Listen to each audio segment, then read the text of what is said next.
डरा दिया ना। अरे जिया, तुम यहाँ बैठकर आंसू बहा रही हो, क्यों?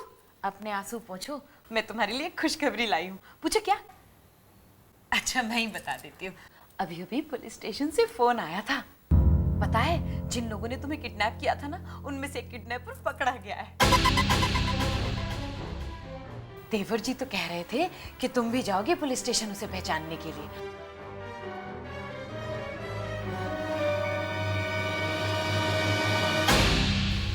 अरे जिया, तुम इतनी घबराई हुई क्यों? लो, मैंने तो सोचा था ये खबर सुनकर तुम बहुत खुश हो जाओगी, और तुम हो कि चलो मैं बाकी सबको ये खबर सुना के आती हूँ। कम से कम इतने दिनों में कोई तो अच्छी खबर मिली।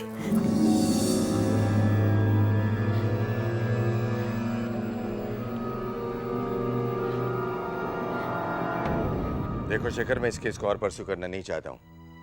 कोई जरूरत नहीं है बीते हुए हादसे को एक तमाशा बनाने की। जिया घर वापस आ गई है ना, हमें और कुछ नहीं चाहिए। बाबा लेकिन पुलिस तो अपना काम करेगी ना। किससे कहकर तुमने पुलिस में कंप्लेंट लिखवाई थी?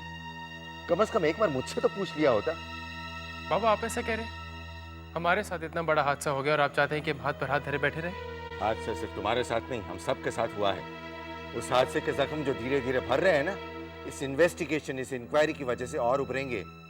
जिया की और इस घर की सुख शांति में एक बार फिर से भूचाल आएगा। इस सब से हमें क्या हासिल होगा? और शेखर, तुम ये क्यों भूल रहे हो कि डॉक्टर ने हमें जिया को इन सब सवालों से दूर रखने के लिए कहा है?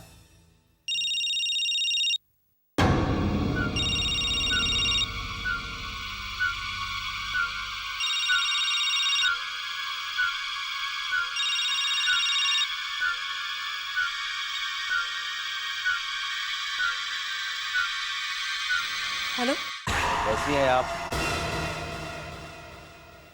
कौन बोल रहा है? इतनी बार में तो जानवर भी आवाज पहचान ले, लेकिन आप है कि कोशिश ही नहीं करती। कुछ मजा नहीं आया। अपने पति की उल्टी खोपड़ी में कुछ बुद्धि डाली कि नहीं? खैर, उसे तो पता चल ही गया होगा कि हमसे पंगा लेने का अंजाम क्या होता है। देख, लफड़ा अपन को भी नहीं मांगता। लिया दिया हिसाब बराबर। अपने पति को समझा कि हमसे पंगा नहीं ले, नहीं तो खामखा हमें भी अपना कदम आगे बढ़ाना पड़ेगा। और तू तो जानती है ना कि अगर हमने अपना कदम आगे बढ़ाया तो क्या होगा।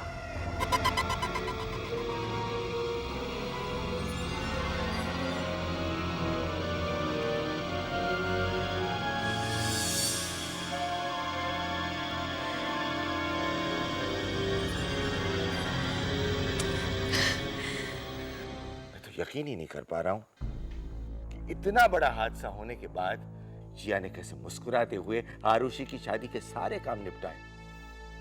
जानती हो ना, मेहंदी वाले दिन लड़के वाले क्या क्या सवाल जवाब कर रहे थे। शादी के दिन भी ऐसे उल्टे सीधे सवाल किए होते तो तुम्हें जिया की बिल्कुल परवाह नहीं। इन सब से तुम्हें क्या हासिल होगा? जस्टिस, न्याय मिलेगा हमें और सजा उन अपराधियों को। तुम्हारे न्याय के लिए हम अपने घर की खुशियां कुर्बान नहीं कर सकते हैं शेखर। और अपने घर के मामले में तुम अपने जर्नलिस्टिक इन्फ्लुएंसेस अप्लाई मत करो। बाबा मैं ऐसा कुछ नहीं कर रहा। मैं सिर्फ इतना चाहता हूं कि इन गुंडों को सजा मिलनी चाहिए जिन्होंने जिया को दुख पहुंचाया, उसे किडनैप किया। They deserve to be punished and I will make sure that they are punished. बाबा जब तक उन्हें सजा नहीं मिलती तब तक जिया के सामने मैं अपने आप को गिल्टी फील करता रहूंगा। बाबा, आज तक मैंने आपके किसी फैसले का एतराज नहीं किया, लेकिन ये पुलिस कंप्लेन मैं वापस नहीं लूंगा। मतलब एक ही मैं गुंडों को सजा दिलाऊंगा। आइडेंटिफिकेशन के लिए जी आप पुलिस स्टेशन जाएगी।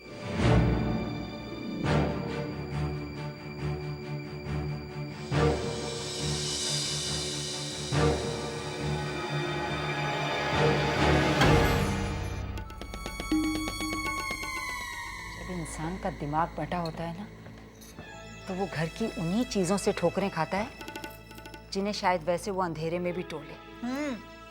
मैं तो ना मम्मी इसीलिए एक टाइम पे एक ही काम करती हूँ। कभी तो दिमाग का इस्तेमाल किया कर डब्बो। मैं तेरी नहीं, जिया की बात कर रही हूँ। जिया तो मुझसे भी एक कदम आ गया मम्मी, वो तो कभी कुछ गलत करती ही नहीं। अब करेगी। पुलिस अपना काम करेगी और हम अपना काम करेंगे। हमको क्या करना है? देख, ये लोग चाहे लाख चुप रहें, पर मुझे पक्का पता है कि जिया हमसे कुछ छिपा रही है। हाँ? और हमें उसकी इस कमजोरी का फायदा उठाना है। कैसे? देख, जब उसका मन कहीं और खोया होगा ना, तो वो गलतियों पे गलतियां करेगी। और यही मौका है डब्बू, तू उन गलतियों को सुधार कर इन सब की नजरों में अपनी जगह बना ले। और एक बात, उसे किसी भी हालत में इस घर से जाने नहीं देना, हमेशा दबाव में रखना। अगर चिड़िया उड़ गई तो हमारे हाथ पछतावे के अलावा और कुछ नहीं आएगा। माँ, आपको नहीं लगता कि दीदी कुछ बदल सी गई है?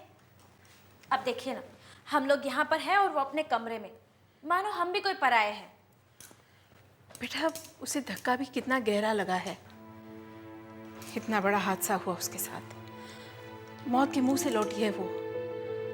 बल्कि मैं तो हैरान हूँ, इतना सब कुछ हो जाने के बाद अरुषि के शादी के सारे काम उसने निपटाए कैसे, बिना चेहरे पे कोई शिकन लाए। मुझे तो लग रहा है माँ की दीदी हमसे कुछ छिपा रही है। अब आप ही बताइए, मेहंदी वाले दिन वो आरुषि को लेकर कहाँ गई थी? अब ये बात इन तीनों के अलावा और किसी को नहीं पता। कहीं आरुषि को लेकर ही आरुषि का बाहर जाना, दीदी का किडनैप होना कनेक्टेड तो नहीं है? अब तो इन बेकार की बातों में अपना सर मत खपा। अरुषि की शादी हो गई है, वो अपने घर चली गई है। जिया सलामत लौट आई है। अब इस बात के बारे में बार बार चर्चा करके हमें उसे जिंदा नहीं रखना है। हम सब के लिए यही बेहतर है कि हम भूल जाएं कि इस घर में ऐसा कोई हादसा हुआ है। तो आपका मतलब है कि दीदी को पुलिस स्टेशन नहीं जाना चाहिए? जिया कहीं नहीं जाएगी। मैं पांडे जी से बात कर लूंगी, उसे हमारे साथ ले चलूंगी, तब तक जब तक ये सारी बात खत्म न हो जाए।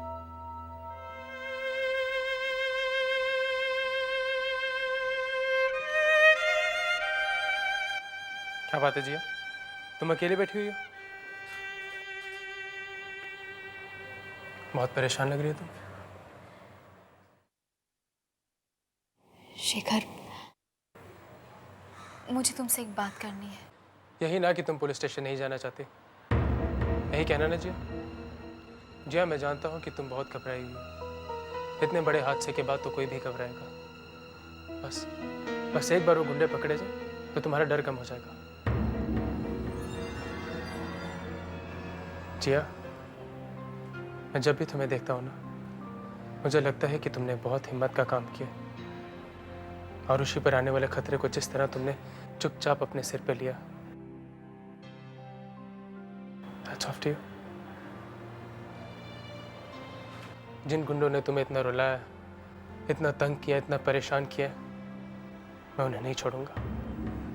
जिया, मैं उन्हें किसी कीमत पे नहीं छोड़ूंगा। मैं चाहता हूं कि तुम हमेशा खुश रहो, हंसती रहो, मुस्कुराती रहो। बस मेरे लिए एक बार पहली वाली जिया बन जाओ।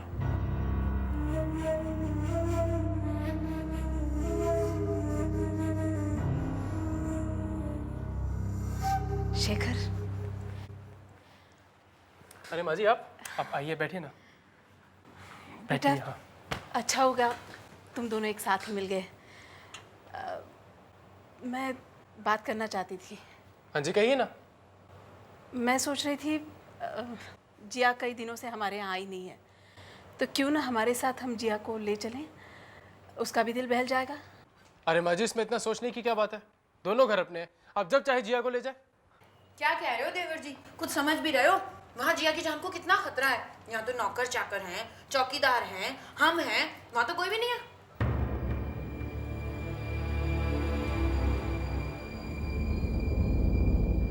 माँ भी ठीक कह रही हैं। मुझे भी लगता है कि अगर कुछ दिन जिया घर से बाहर ना जाए तो उसके लिए अच्छा रहेगा। देखिए, कुछ ही दिनों की बात है, एक बार ये केस खत्म हो जाए, फिर मैं जिया को खुद ही आपके पास छोड़ दूंगा। आप इसको ले जाना। शेखर, लेकिन क्या जिया का पुलिस स्टेशन जाना इतना जरूरी है? माँ, अगर जिया पुलिस स्टेशन जाएगी नहीं तो गुंडों को पहचानेगी कैसे? बस जिया एक बार गुंडों को पहचान ले, फिर देखना मैं उन्हें कैसे सजा दिलाता हूँ।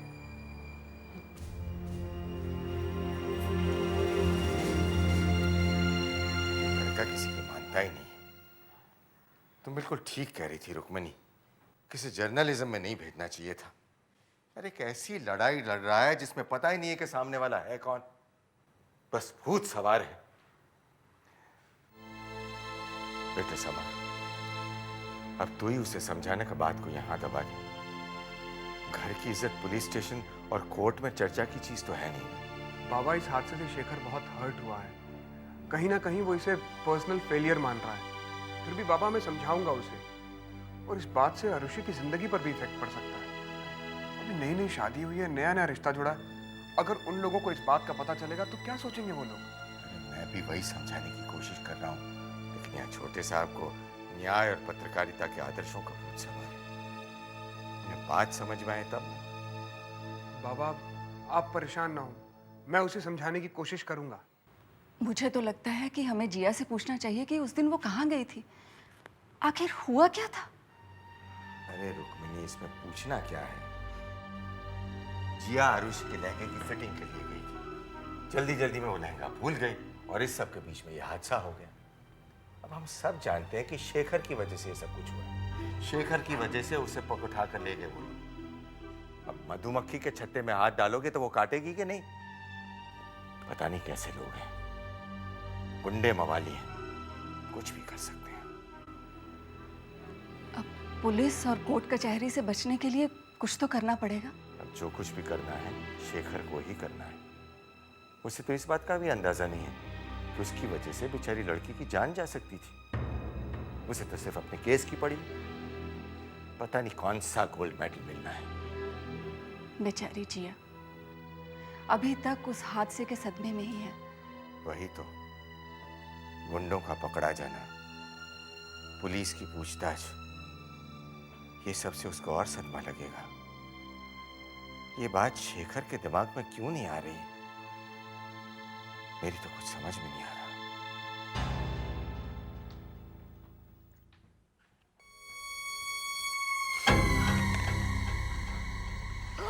अरे हाथ कट गया, उठो उठो, हाथ धो लो जल्दी जल्दी। जब मन कहीं और होता है और अंदर की बात अंदर ही रह जाए तो फिर ऐसा ही कुछ होता है। इसीलिए तो मैं तो हर बात साफ साफ कह देती हूँ। अरे ननद की विदाई की है, मन तो उदास हो गई ना। जाओ बेटा अपने कमरे में जाओ, थोड़ा काम देवयानी को भी करने दो। जाओ दवाई लगाओ जल्दी से, जाके जाओ। मिला? नहीं। टेबल पे देख। तू बिना डब्बो। नहीं मिल रहा मम्मी, पता नहीं कहाँ रख दिया मैंने वो कार्ड। मैंने तुझे कितनी बार कहा था ना, संभाल के रखना। अरे जिया के खिलाफ वो हमारे हाथ एक ट्रम्प कार्ड था। Trump card? आज अगर वो कार्ड मेरे हाथ होता तो पांडे जी को उसे थमाती, जिया को बुलवाती और सबके सामने पूछवाती कि बोल, शादी के दिन आरुषि के कमरे में वो लड़का कौन था। सबको पता चल जाता कि जिया उस दिन आरुषि को लेके कहाँ गई थी।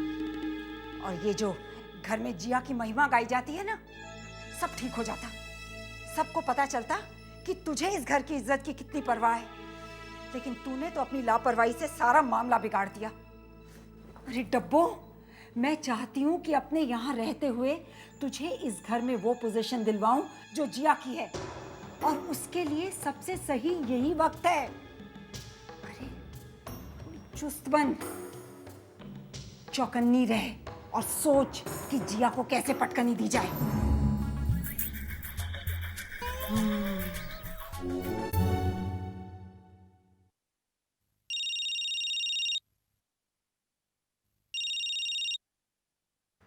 जी सर।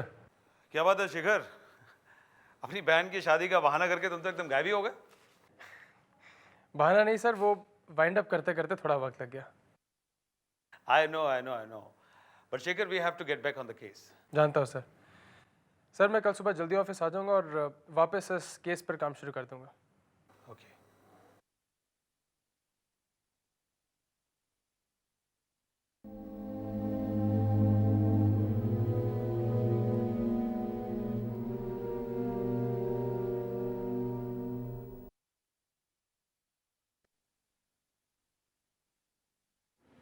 शेखर,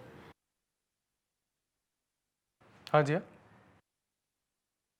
शेखर, तुम्हारे लिए आर्टिकल इतना इम्पोर्टेंट है क्या? मैं समझा नहीं। शेखर, मैं चाहती हूँ कि तुम ये आर्टिकल ना लिखो और मैं पुलिस स्टेशन भी नहीं जाना चाहती। जी हाँ, मैं तुम्हारा डर समझ सकता हूँ, लेकिन नहीं शेखर, तुम नहीं समझ रहे हो। जी हाँ, आज तक जिंदगी के हर मोड़ पे तुमने मेरा साथ दिया, हमेशा मुझे सच्चाई का साथ देने के लिए कहा, तो फिर आज क्यों? देखो जिया, कल तक हम जो नसीहत दूसरों को देते आए, आज जब हमारी बारी है तो क्या हम पीछे हट जाएं?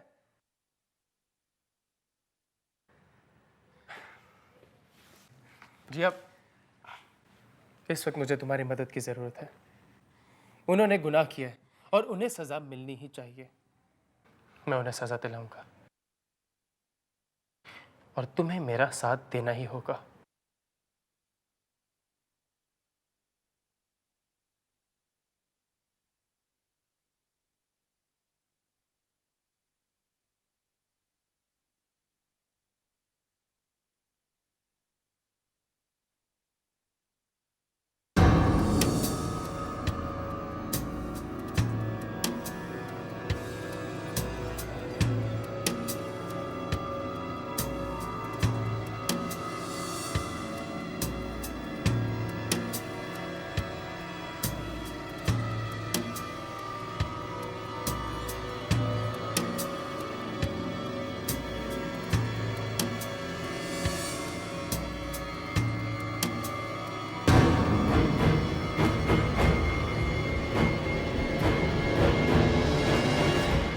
यही वो आदमी है जिससे मुझे किडनैप किया था। अब जब बात खुली गई है तो पूरी बात बता दो। क्या आपके पतिदेव को, अरे वो तेरे नामी खानदान को पता है कि तेरे साथ क्या हुआ था? चलो शेखर, हमारा काम हो गया है। पूरी बात तो सुनते जाओ। इंस्पेक्टर साहब, मुझे कंप्लेन लिखवाना है। मैं बहुत गलत आदमी हूं। मैंने जिया के साथ गलत काम किया है। What?